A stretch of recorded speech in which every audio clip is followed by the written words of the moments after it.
Nick Underhill, neworleans.football, joins us now. Nicholas, how you doing? How you living? What's up, sir? Doing good. How you guys doing? Strong to quite strong, I'd say. Good football weekend yet again, and I know the New Orleans Saints were not victorious. I know that, but still, I'm saying that the development of this team is going in the right direction, and I think Spencer Rattler played great. So I'm going to be positive here on this Tuesday morning. Yeah, I agree. I think he played pretty well. I thought it was a step in the right direction. I thought he got better week over week, and I think that's what you want to see from a guy in his second season, and for all intents and purposes, his second start with other viable NFL players on the offense with him, because he didn't have that last year. So, yeah, I thought he played pretty good. I mean, that throw to Olave is one that kind of sticks in your craw a little bit, but other than that, I mean, man, he had two throws there that I thought probably, if you made a top 10, 15 list of, throws of the week across the NFL, I mean, I think he has two strong candidates to get in there. The throw to Shaheed, definitely, and the one to Juwan, too. I mean, he's got pressure coming at him, doesn't, have a great base set, still gets the ball out, like it's perfectly placed, the only where his guy can get it. I mean, I thought it was a good performance for him. I'm encouraged, and honestly, like you start looking at the second-year players around the league at that position, he's certainly not at the bottom of the list of those guys. I mean, I thought he played better than McCarthy. I think, he played better than Penix at least this week. Penix was pretty good week one. Like, he's playing well right now. I think he's showing you, what you need to see. At some point, he's got to win a game, but, I think he's doing pretty well so far. You brought it up. You brought the throw to Olave up, and we were talking about that a little bit yesterday. If Olave is a true number one receiver in the NFL, they make that catch 9 times out of 10, right? I mean, you see Joe Burrow make post routes in the end zone that are back hip, back shoulder that they catch routinely just because of receiver. A number one receiver has body control. Like, you didn't see that from him. What is your analysis of Chris Olave to this point? Because something just looks a little bit off. His routes aren't clean. They don't look crisp, and it looks kind of hard to read from a quarterback. His body angles, his body speed, it just looks like something's a little off. What are you noticing? Yeah, I'll give you. I mean, he got a hand on it. Like you got to pull it in, but like at the same time, there was 10 yards of space. Like there was a much easier throw to make. So I think you can knock both guys. I put a bigger knock on the quarterback for that throw. Just me. I mean, for sure. I didn't play the position you did, so I'll defer to you. All I'm saying is, like, number one receivers in the NFL make that catch pretty routinely, right? Yes. Mike Evans is coming down with that catch, right? Yes. Chris comes off to me as a guy that seems a little frustrated right now, to be honest. Just reading body language and all that stuff. Like it just seems like maybe maybe everything isn't all the way on the same page at this point right now. I think there's probably ways to get him a little bit more involved and get him into the flow of things maybe earlier in the game, like they tried there. I mean, so that might be a BS comment to make by me.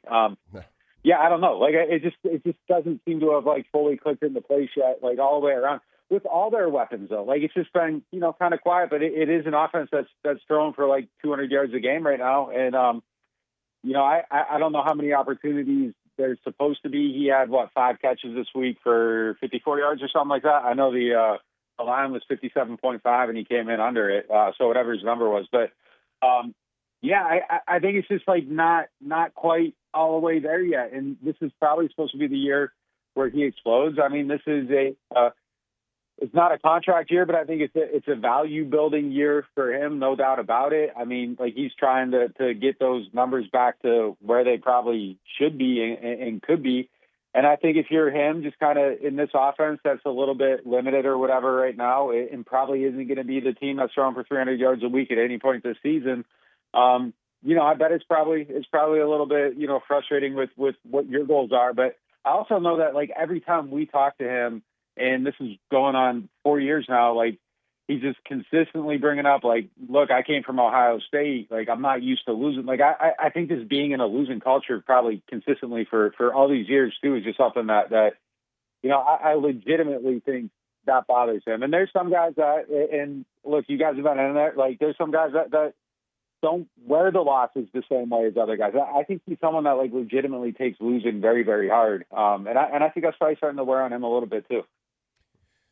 Nick, there's a lot of positives. I really do think that you can take from the last couple of games. But what is one thing that just for you hasn't gotten better? You don't see that development, and it's one of the reasons the Saints are 0-2.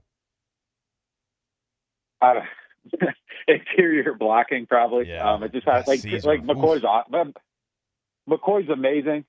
There's just a lot of pressure kind of coming through there right now. Cesar had a tough game. They moved Bosa over him, I think, 5 times in this game and got, easy wins on those. I mean, that kind of tells you what they're thinking, the opponent, when they're doing that. That's a tough look for you. I don't think that's been good at all.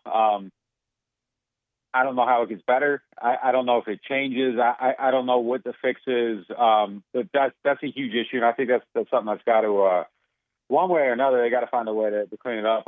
Moore got asked about him yesterday and gave him a vote of confidence. But I'm guessing that's just kind of lip service. That has to be a concern for your team at this point. I mean, the whole build's about having a strong front and letting that be the thing that allows your quarterbacks to kind of develop and keeps them out of trouble and allows them to make cleaner decisions. And if you're giving up interior pressure, I mean, that's it's in his face immediately. That's not conducive for success, and it's counter to the build and what they want to do. So yeah, I mean, I would say that would probably be the top thing. I thought the pass rush result was okay week 1. This week it wasn't. That's a little concerning. I want to see what Chase Young does when he gets back. Probably, I would guess this week. That was the timeline when he got hurt. Maybe that fixes it a little bit. But I would say those are the two things. And I think those were the two things probably coming into the season. Quarterback was obviously on that list too, but I think pass rush and that interior protection were probably the two things we talked about most, every Tuesday morning for 6 months coming into the season. I think they're still kind of at the top of that list for me. You guys are hating on Cesar Ruiz a lot. Like, he graded out in the 30s week 1, but low 40s this week. So it's starting to trend. It's trending up. I think by like week 10 or 11, it might be high 40s. Might be a D. Might be a D. You never know, guys. So let's be positive. Nick, we knew the roster issues going into the season. We knew that this was not going to be a Super Bowl contending team by any means or any stretch of the imagination, but 2 games in, where are they in comparison to your expectations before the season? Honestly, I think they're a little ahead. I mean, I came into the season really looking for bright spots, looking for things that you could hang your hat on to look toward future building and all that stuff. I think the quarterback play has been better than I expected it was going to be, at least immediately out of the gate. No, I think the factor fiction on that is going to come into play over the next 2 weeks. The Seattle defense is they got some players. I think there's some vulnerabilities overall in their defense, but I think the whole's better than the sum of the parts. And the way they use their safeties, I think, is going to make things tough. And we'll see how he reads the field. Julian Love's kind of like Kyle Hamilton Jr., can move all over the field, do a lot of different things. Kobe Bryant, their other safety, former corner, moved back there, very rangy player. They rotate those guys a lot and really muddy up the picture. So we'll kind of see how they read the defense, and that could be a game where they get behind early and you got to see the quarterback throw his way back. If it doesn't happen this week, definitely will next week against Buffalo. So I think as that sample size gets larger, we'll start to get a better feel for it. But, I'm encouraged by what we're seeing. And again, I don't know what this means, and by no means is it good enough. You don't want to exist in this range, but I think if you were to rank all the quarterbacks in the NFL right now, Rattler's probably 25th or something like that. He's not in the bottom.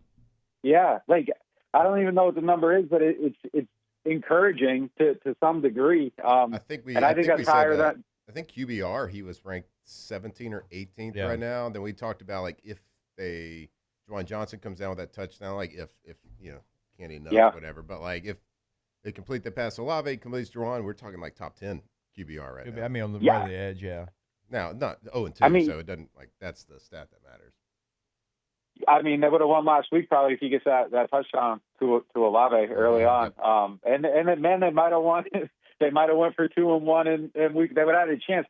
If both those passes get caught, they're Mike Greenberg and them are probably leading get up with Rattler 2 weeks in a row. Hey, is this the guy? Rant that. Yeah, so I mean, like that's incredibly encouraging. I think just overall, like I just feel like they're building something. I think the coaching staff is still obviously growing and learning and getting better. And I don't think that's unique to him. Like Ben Johnson's getting roasted for decisions in Chicago. Like I think you just got to go through the stuff and learn and grow. And I think where the Saints are at right now, it's tolerable. Like if it's a growing year for the roster and a growing year for the coach, like I'm fine with that. Yeah, like the results aren't where they need to be. I don't think a lot of stuff is good enough, but like, and I hate to put it like this because it's like so soft and like so participation trophy-ish, but like I just think this year's about progress, and I feel like we're seeing it right now. But those feelings could come crashing down in 2 weeks, and if they get smoked the next 2 weeks, like it'll be interesting to see if if they still have the same ball population and the same effort everywhere. Like that's going to get tested a little bit, but I think right now, 2 weeks in, it feels like it's on track.